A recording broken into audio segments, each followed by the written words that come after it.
Alright, what is going on, everyone? Welcome to another episode of Very Cold Lasagna, the podcast that houses a safe and open listening platform for casual, cold, and even the dumbest takes on the world of WWE, AEW, the NFL, and the wide world of pro wrestling and sports in general. I'm your host, DylanLasagna, and welcome to today's episode that is 7 months in the fucking making. That is right, 7 months. We've been waiting a long time to talk about this. But anyway, welcome to episode number 42, and my god, like I said, it's been 7 months. 7 months. Why do I keep mentioning 7 months? Because it is 7 months since we last had an NFL game, since we got to talk about like actual NFL stuff. Sure, there was stuff about NFL free agency, the draft, and all that off-season drama and such, but we finally get to talk about some NFL regular season action because it's the time. It is the start of the most wonderful time of the year. Not WWE or All Elite Wrestling. They can go fuck themselves. It's the National Football League. Or something. I can't sing. But anyway, you get my point. Yes, you're going to be talking about the 2021 NFL season. And a little disclaimer here.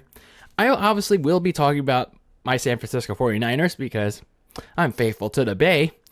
But that will be coming in a separate podcast, a separate episode of Very Cold Lasagna, because there are a lot of things I want to dedicate to that episode. But for this episode, we're going to be talking about the other guys, the other happenings, the other teams in the NFL, because they obviously have to have their own spotlight here on Very Cold Lasagna. So consider this your filthy casual preview of the 2021 NFL season, because it's going to start very soon with the Dallas Cowboys traveling to Tampa Bay to take on the defending Super Bowl champion Buccaneers, Tom Brady and the boys. And I'm honestly excited. I'm honestly excited for this matchup. Well, I don't know. Actually, I take that back because, well, Dak Prescott's coming back from a shoulder injury. He's going to go full go. But then again, it's the Cowboys, and they're probably going to stake it up on primetime television like they always do. And Tom Brady's going to whoop their ass. And the Tampa Bay defense is going to run all roughshod on Dak Prescott in his first game back since that gruesome injury.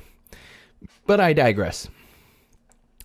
So, with that being said, before I continue any further, talking about the NFL season that's to come, I would like to plug, as I always like to do here on Very Cold Lasagna, before we really get into deep onto the show, I'd like to plug my social media, the show social media, whatnot. Make sure to subscribe to the YouTube channel if you like what you see here. Turn on the notification bell. Listen to the show on Apple Podcasts, Spotify, Anchor FM, and now Google Podcasts. Yes, we are now on Google Podcasts, and we hope to expand the brand a little further on the audio side of things. And we're also on social media at Very Cold Lasagna on Twitter and Instagram. So as we all know by now, or in case you don't watch sports, don't worry, it's all right. We're all different.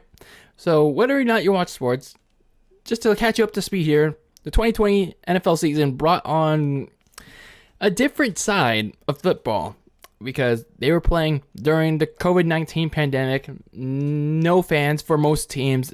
So it was a pretty awkward experience watching some NFL football. Like, you were playing in a big-ass stadium in front of pretty much nobody. And if you're watching it on TV, it was like kind of like what WWE was doing with the Blunder Dome, putting in all these sound effects with the fans cheering and whatnot, fans booing.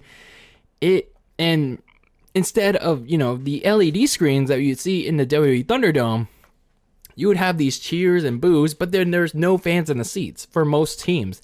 And it was pretty awkward. It was really, really awkward. That being said, of course, some teams were able to have fans, and at some point during the season, like the other teams that had no fans to start the season were able to get fans. throughout the point of the season. That being said, regardless, there were a couple of good games that happened last season, but obviously I can't remember any of them. I can't remember them all because that was last season. We're looking towards this season now. But of course, there's still one game that is on my mind as always, and that's the Super Bowl. Tampa Bay going all the way as a wild card team to whoop Kansas City's ass. Patrick Mahomes and the Chiefs whooping that, getting their ass whooped by Tom Brady and the Tampa Bay Bucks.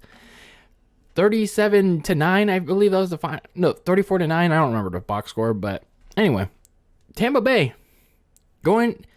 playing in their home stadium, being the first team in NFL history to play the Super Bowl in their home stadium and winning.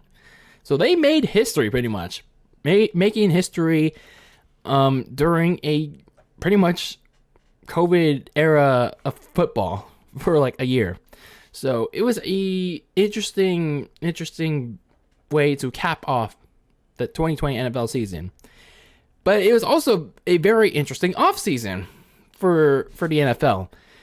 Most notably, the trades that happened during that offseason. And it all began during the playoffs. It began during the playoffs when the Detroit Lions traded their franchise quarterback, Matthew Stafford, to the LA Rams for a shit ton of draft picks, of first-round draft picks.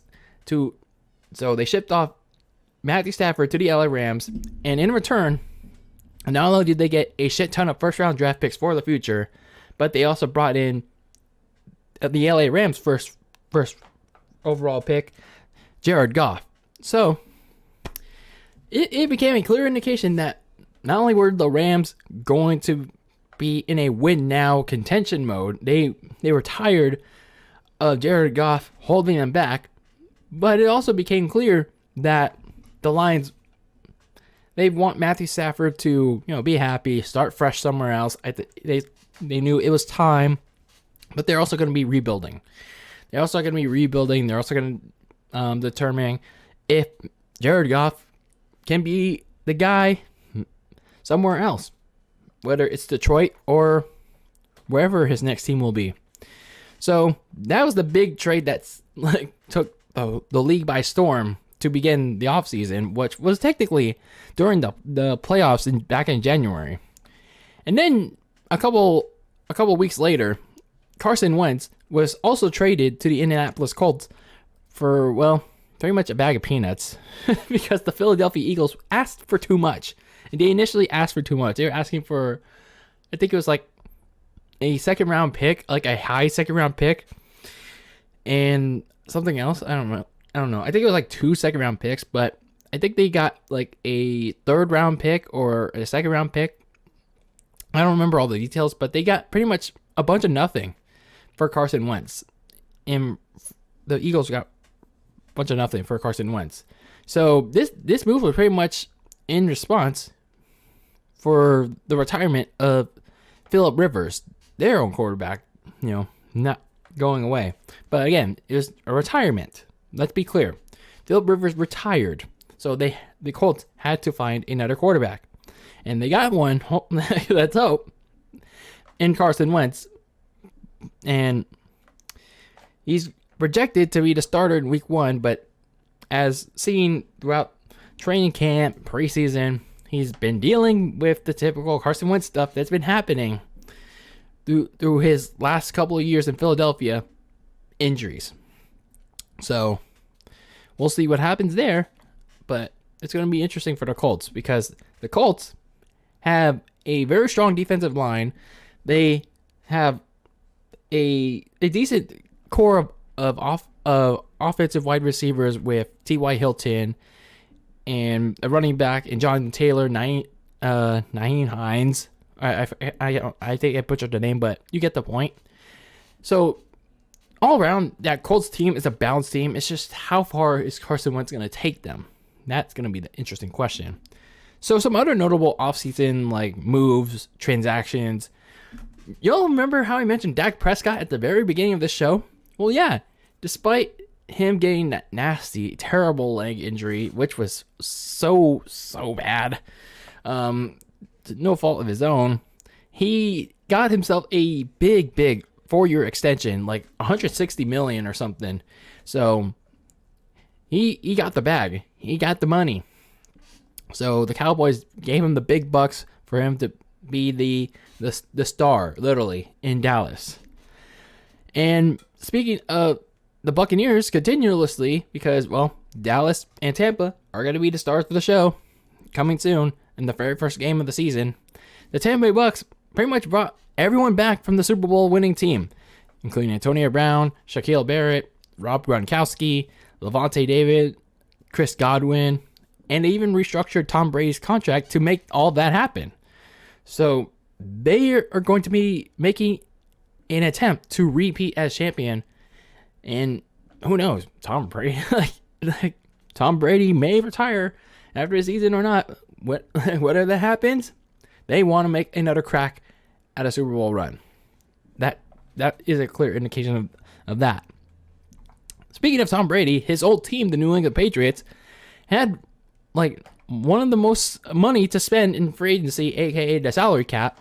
So they went on a spending spree with that money. They went to add a bunch of wide receivers, such as Nelson Aguilar, Kendrick Bourne, and tight ends Jonnu Smith and Hunter Henry. And that was only on the offense. On the defensive side of the ball, they added a bunch of playmakers while re-signing some of their own. They added safety Jalen Mills, linebacker Matthew Judon, and of course, the biggest move they made during the offseason was the drafting of QB from Alabama, Mac Jones, with the 15th overall pick. So, New England, after a disappointing 2020 season where they had Cam Newton at the helm and he didn't do so well. But even then, even though he didn't do so well, look at the talent that was around him and the players that opted out due to COVID. Yeah, that New England team that went 7-9 didn't do so well. It didn't do so bright. But all the moves they made during this offseason, we'll see if it pays off. We'll see if all these moves pay off for this season, this coming season. So, moving on. New Orleans Saints, they were in deep salary cap hell, but they re-signed Jameis Winston, the first former overall pick back in 2015, and he's projected to be the starter for Week 1, beating out Taysom Hill, and this is going to be the first year without franchise quarterback Drew Brees. He made his retirement back at some point early, in the offseason. It's been a long time, guys. Forgive me. But anyway, Jameis Winston is going to lead the charge on the post-Drew Brees era in New Orleans. Sadly, though, they're not going to be starting the season in New Orleans due to Hurricane Ida, which is unfortunate, and I hope everyone in New Orleans is doing okay, and everyone in Louisiana is doing okay. But nonetheless, New Orleans is going to be an interesting season for them, too, because how are they going to do under Taysom Hill and Jameis Winston? Again, I say for both of them, because you really think that Jameis Winston's going to start all 18 games? I will be surprised if he does. Cause look at his time in Tampa Bay. It was let's all remember that 2019 season. That was an interesting season. So anyway, of course, we had the draft back in April. That was most notable for obviously the 5 quarterbacks that were taken in round 1.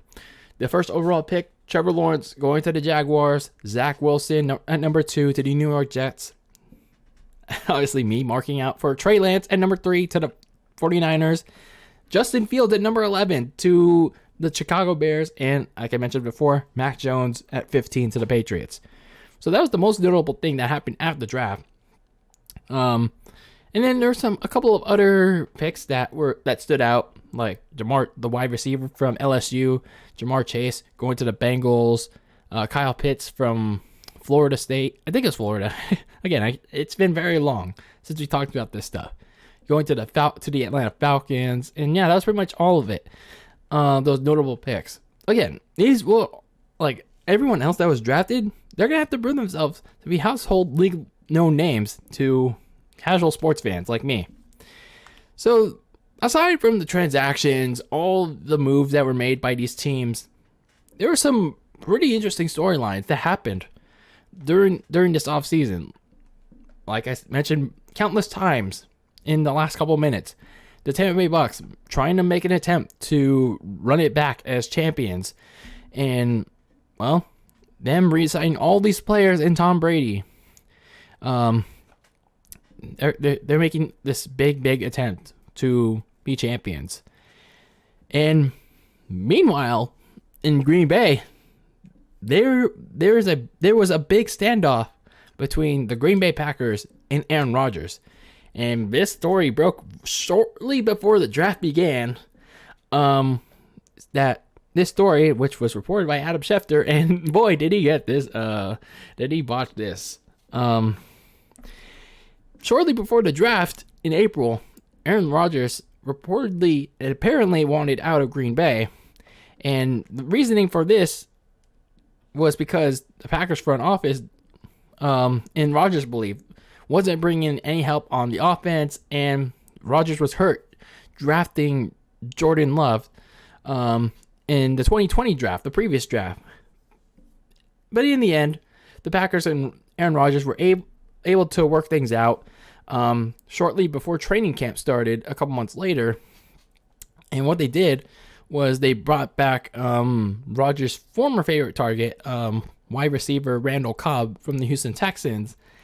And I think this is Rodgers' last contract year before he becomes a free agent. And after this season, I don't know. Correct me if I'm wrong on that, but I think it is. So this is going to be a very, very critical season for the Packers, because you had this standoff. You had this standoff. You had this drama between Rodgers and the Packers. Now that they're, buddy again, you probably like, okay, we're not going to get anywhere. Like, trading him with all that dead cap is not going to solve anything. And they probably like, you know what? Let's put our differences aside for just this one season, and we'll work it out in the coming off season in February or March. So that is pretty much the consensus on the Packers and Aaron Rodgers story that happened pretty much for the duration of the summer. So that was like high intensity drama in Green Bay. But there was one other big story that happened and is still happening that spanned for pretty much most of this year. And that is Desean Watson, the Houston Texans quarterback and supposed franchise quarterback now. I guess you could say that. So obviously it started with the Texans QB, Desean Watson. He publicly came out and he wanted out of the team. He wanted a trade to somewhere else. And his most notable suitors were the Miami Dolphins, the San Francisco 49ers, the New York Jets. I think that was pretty much... the Denver Broncos, I think. And that was pretty much it. But even though many teams, primarily the Dolphins and the Niners, inquired and sent offers to the Houston team, they were like, nope, we're not going to trade Desean Watson. And while they were pretty stubborn about it, they were pretty firm on that stand. They were also pretty stupid at the time for pushing away like any offer that was given to them. I guess it turned in their favor it in terms of a legal standpoint, because in the end, like where it stands right now, Desean Watson is in the midst of many like sexual assault allegations and facing like lawsuits. So until those get resolved, it is like a messy situation both in Houston and for Desean Watson. So yeah, overall this offseason was full of high drama, high intensity, obviously lots of moves made in the front office and for all these athletes. So yeah, like an interesting and crazy offseason. Like, probably one of the craziest in a while. So, heading into this regular season, obviously, like, there was so much going on in the preseason that I couldn't keep up. I could only keep up with the 49ers. So, some questions I have in regards to the regular season, because obviously that's where it matters most. The regular season, like, how are all these teams gonna do in the regular season? That is the biggest thing that we're gonna be talking for the rest of this podcast. But some of my biggest questions heading into this coming 2021 NFL season that some of you may also have. I'm really wondering which rookie quarterback is going to have the most productive season. And when I mean productive, I'm not talking about, how many stats are they going to have? How many touchdowns are they going to throw?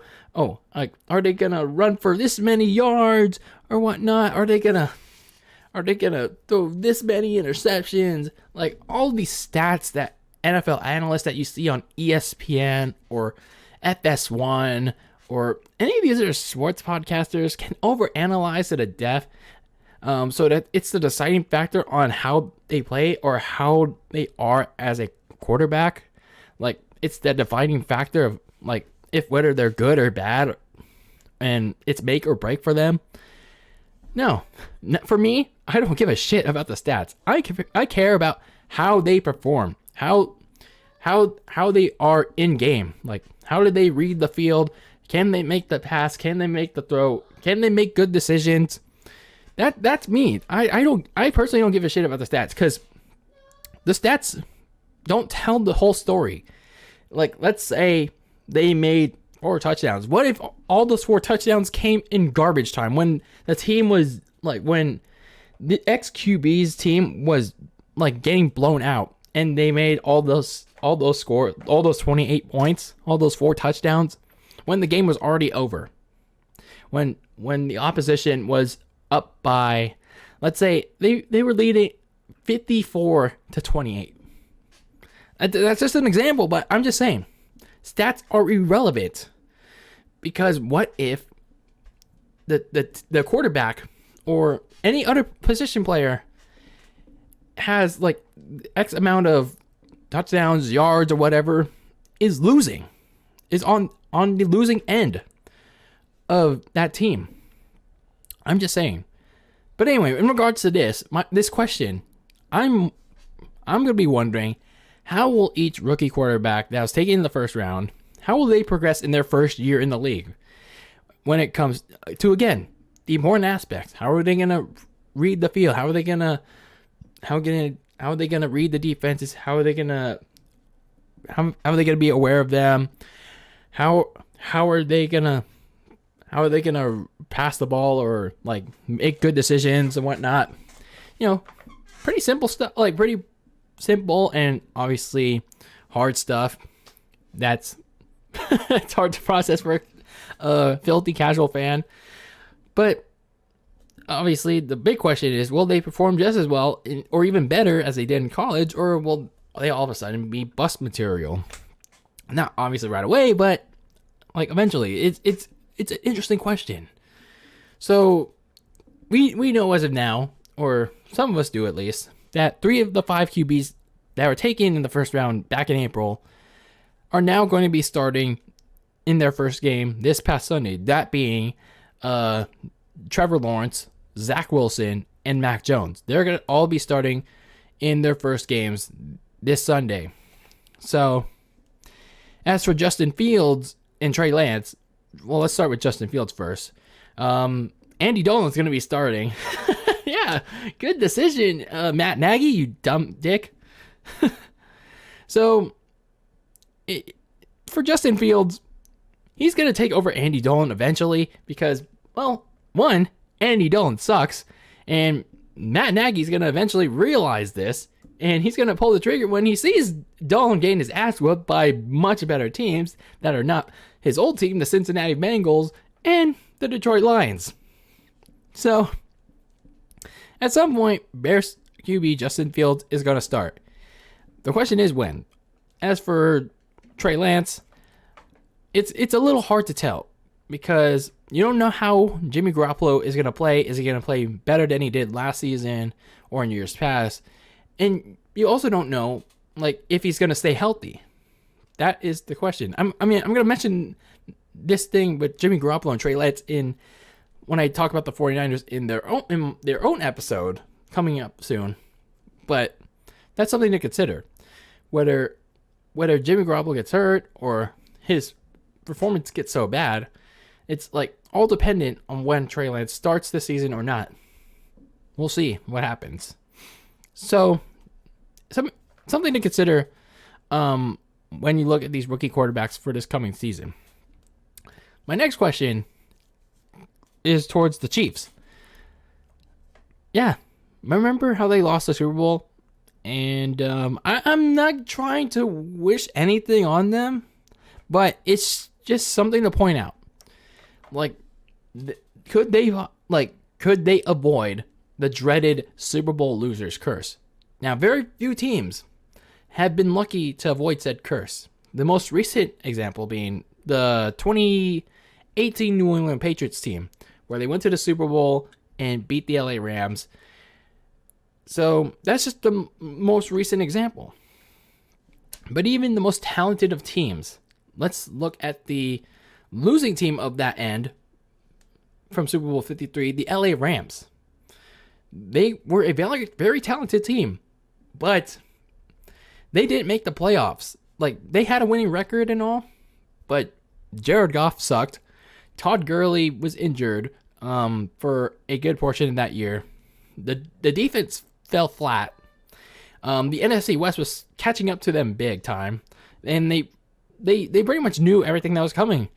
Like all the teams that the Rams played, they knew what was coming to them. Like, and I don't mean that in a good way for the Rams, at least from that time perspective, obviously compared to now. But you get the point. The most talented of teams fall victim to the loser's curse. And again, I don't say that. I don't want that to happen to the Chiefs. It's just something to point out. Whether it's due to regressing performances or injuries, it's something that Mahomes and the Chiefs have to avoid if they want to go back to the Super Bowl or even to the playoffs. That's something they have to avoid. And I know it's superstitious, but they got to avoid it at all costs. Now, which team is going to make a surprise run to make the playoffs? Not like, oh, we're going to like go 8-9 or 9-8 or 10 and what is it now? 10-9 or 10-7, but miss the playoffs.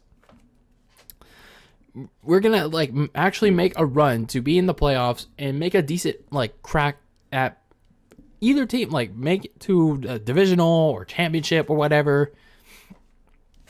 And it's gonna be an interesting field this season. Now you can say teams like the entire NFC West, the New England Patriots and Cleveland Browns, they would fit that category.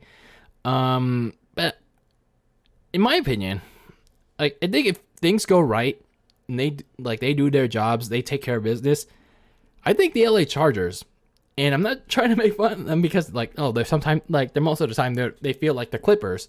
I actually think that the LA Chargers and the Miami Dolphins can make a stab in being wild card contenders this season. And hell, I'll make a very bold statement right here.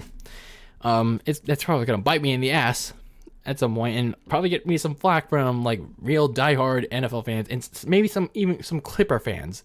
Sorry, Charger fans. Sorry, whatever's out there left in LA. Well, if Justin Herbert has an even more successful second season, then I think he can help the Chargers maybe win the division over the Chiefs. Maybe. It's a stretch, but I think it could happen. I really think that it could happen. So anyway, as for the division races, well, who wins them? Like nearly half of these divisions are going to be like a very intense battle. And those divisions include obviously the NFC West, the AFC East. I think the AFC East, like even though the Bills are the clear favorite. They're gonna have a tough out with the Patriots, the Dolphins, and hell, even the Jets could play spoiler with Zach Wilson and Robert Saleh. The Jets could, even though they won't go anywhere this season, like they could still play spoiler.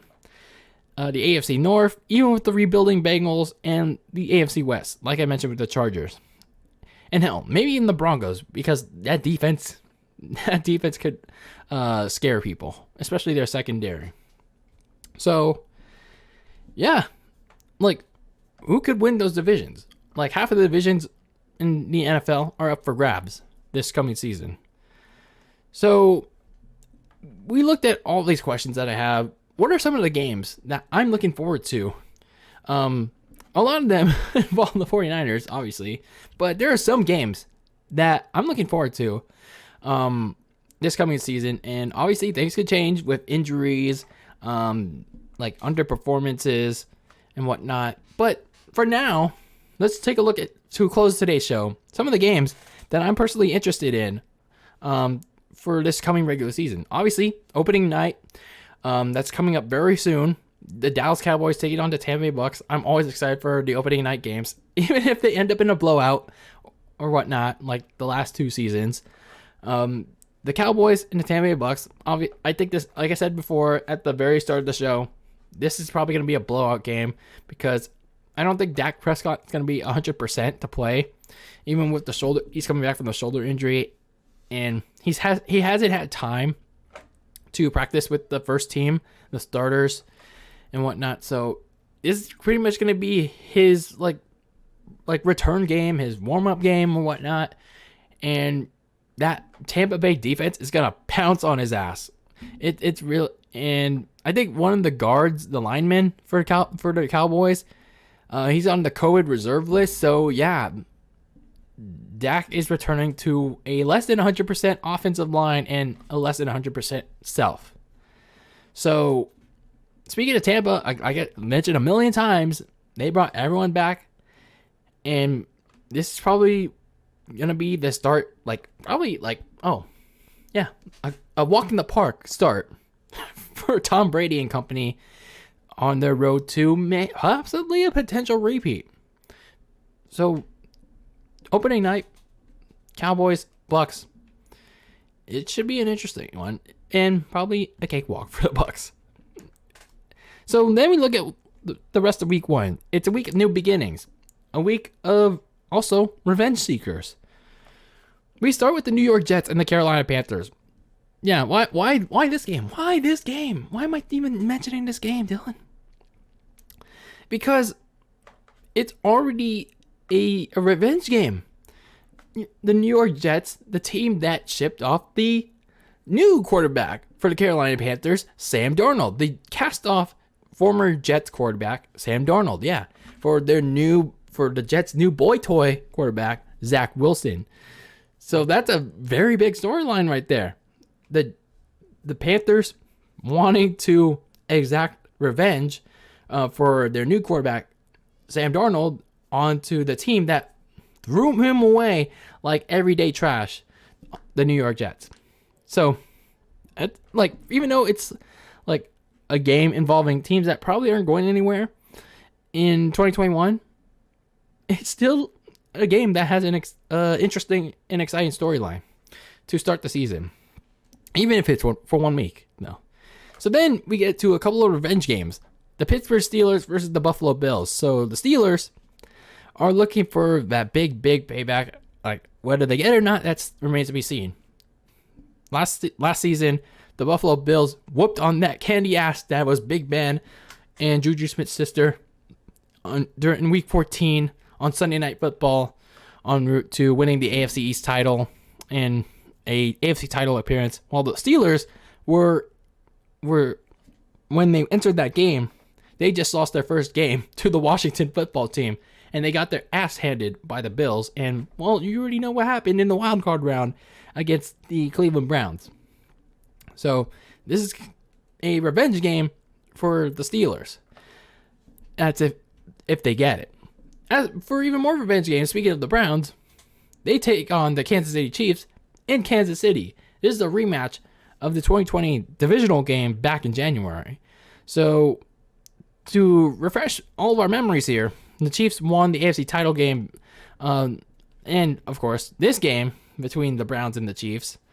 And in that game, Patrick Mahomes went down hard with a concussion, and even though he went down, backup Chad Henne and some play calling magicianry, if that's a word, magic tricks, I guess that's a better term for it, by head coach Andy Reid, pretty much saved the day. That saved the day for the Chiefs. So this is pretty much a rematch of that game. And looking forward to some other games, the Miami Dolphins going up against the New England Patriots. Two Nick Saban coached Alabama quarterbacks in Tua Tagovailoa. I can't say that last name properly, but anyway, going up against Mac Jones. Yeah, this is going to be a real interesting dynamic. Tua versus mac and cheese in the same division. I'm honestly looking forward to that too. Then you get the Green Bay Packers going up against the New Orleans Saints in Jacksonville because, like I said before, Hurricane Ida is running rampant in Louisiana. They're still recovering there. So this is where Aaron Rodgers begins his follow-up to his MVP season from last year, and obviously the resolved off-season drama. And this is where famous Jameis, trying to eat those W's, this is where famous Jameis begins his starter in New Orleans. And then, to close out the Sunday portion of Week 1, Sunday Night Football, the Bears and the Rams in LA. The first Sunday night game, like regular season, in prime time to have fans in the new SoFi Stadium. And this is Matthew Stafford's first game, not in a Lions uniform, but it's still against a familiar foe in the Bears. The Bears. So we get past a couple of weeks ahead. We look forward to Week 4. The Tampa Bay Bucks going to New England to take on the Patriots. Tom Brady returns to a place he played for nearly 20 years, nearly 20 years, to face his longtime coach, Bill Belichick, and to face his new prototype, Mac Jones. So this is going to be a matchup between two evenly matched teams, but obviously the advantage early on goes to Tampa because their big game experience, they have, well, the original Tom Brady. So for Brady, he shouldn't even be worried about playing in not so hostile territory for him because, well, the fans are going to welcome him back with open arms because the dude won you 6 Super Bowls. Like, come on. Like, are you really going to be pissed at him for leaving, going south to Tampa? Seriously? So anyway, Week 5 brings you a pretty heated, like, division battle in the NFC West. Actually, 2 of them, because everyone in the NFC West is battling each other, and these NFC West battles could give the winners early ground in both the division race and playoff spots as the LA Rams take on the Seattle Seahawks on Thursday night, while the 49ers take on the Cardinals on Sunday afternoon. Now, where each team stands remains to be seen, but the battles between Stafford, Russell Wilson, and, well, Kyler Murray and that 49ers defense, of course, Jimmy Garoppolo too. It's going to be a tight battle in that NFC West. So you also get a rematch of the AFC title game on Sunday night between the Buffalo Bills and the Kansas City Chiefs. And just like with the NFC West games in that week, it's going to be a critical game at the quarter point of the season in Week 5.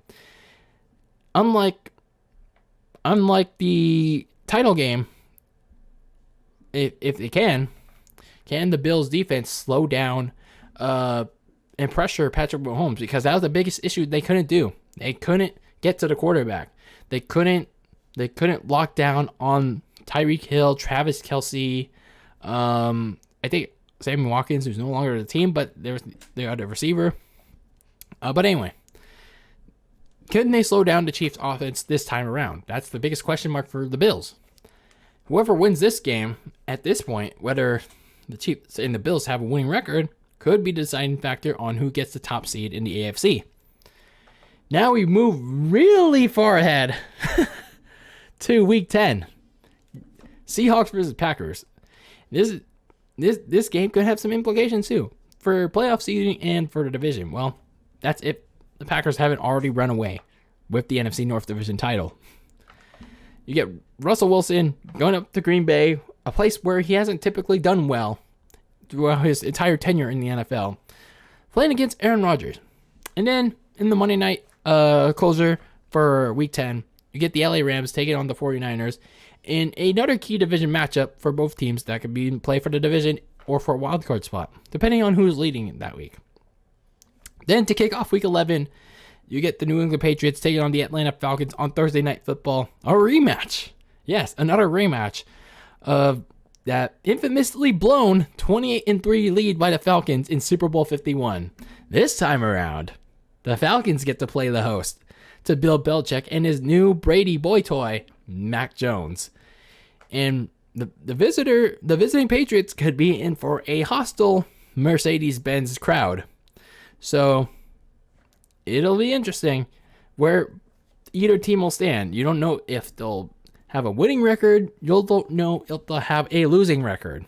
But Atlanta fans still might be pissed over the fact that they blew that big lead, and New England fans are still rubbing in their face, 28-3. Haha, fuck you. So this is a good selection by the NFL schedule makers to have this game on a primetime slot, regardless of where either team will stand by this point in the season. So then we get to Week 12. In the Thanksgiving primetime matchup, like the Bills take on the Saints in a game that I absolutely trashed when the schedule first came out. But now that I think about it, it could either be a very interesting matchup between Josh Allen and Jameis Winston, or it could be, a Josh Allen marching all over the Saints' candy asses on national primetime television that could get him a turkey leg. So then you get the Cleveland Browns versus the Baltimore Ravens. Another interesting matchup that I'm looking forward to. But that's unless if they get flexed because, well, one or both teams may suck by that point. But until then, this could be another exciting addition to this newly found division rivalry.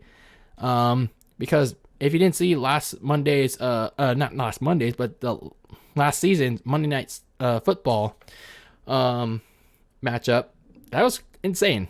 They scored a shit ton of points. And it filled with high drama. Lamar Jackson was had to leave due to injury, and all of a sudden he played Superman and let his team back. I'm like, damn, dude, you're freaking crazy. So this is a sequel to that matchup, and this is gonna be the first time they play each other in 3 weeks, and then they play each other again on Monday Night Football in another 2 weeks. So all in all, I know there's a lot of matches to cover, but that's just the cream of the crop. And we'll continue to go along with it as the season goes on. But all in all, this new 18-week season, again, this new NFL season is an 18-game, 18-week schedule. No more 17 weeks. 18. Yeah. So there will be no more 8-8, 0-16, whatnot. None of that. So it's an odd number of games now. But this season has a lot of exciting matchups, a lot of exciting games, a lot of exciting storylines that are just so many to list. But at the same time, anything can happen. Anything can happen in the NFL. Whether you're a fan of these teams or you're a regular casual viewer or even a hardcore viewer, a diehard NFL fan, so much of that excitement can change in the blink of the eye, whether it's due to injuries or disappointing performances. But even then, regardless of anything, I'm just excited to have football back, baby. I'm freaking excited, and I can't wait for the first game of the season. So that is it for this filthy casual preview to the 2021 NFL season. Are you guys excited for football to be back? I am so glad to not have to pay attention to wrestling, and I can just focus on football for the next couple of months until, obviously, I have to check out wrestling, catch up on that, and yeah, see how that sad sack of shit product that is. But for now, I get to pay attention to something that's even more interesting. That's finally freaking here once again. But anyway, let me know how you feel about NFL football coming back, coming very soon. Let me know how you feel. What games are you looking forward to? What teams do you think could surprise, disappoint this coming season? Let me know how you feel. Whether it's a comment on YouTube, a comment on social media, let me know how you'll feel about this coming season. But anyway, that is it for me here on this episode of Very Cold Lasagna. I'm your host, DylanLasagna. Thank you for tuning in to this fine episode. Make sure to subscribe to the YouTube channel, turn on the notification bell, listen to the show on Apple Podcasts, Spotify, and Anchor FM, as well as Google Podcasts. I wish it was Spider-Man FM. I wish there was a thing as Spider-Man FM. But anyway, follow the show on social media, on Twitter and Instagram at Very Cold Lasagna. And as always, keep that lasagna very cold in the fridge with your takes on the world of pro wrestling and sports in general. Freezing cold and in the fridge. And until next time, peace out.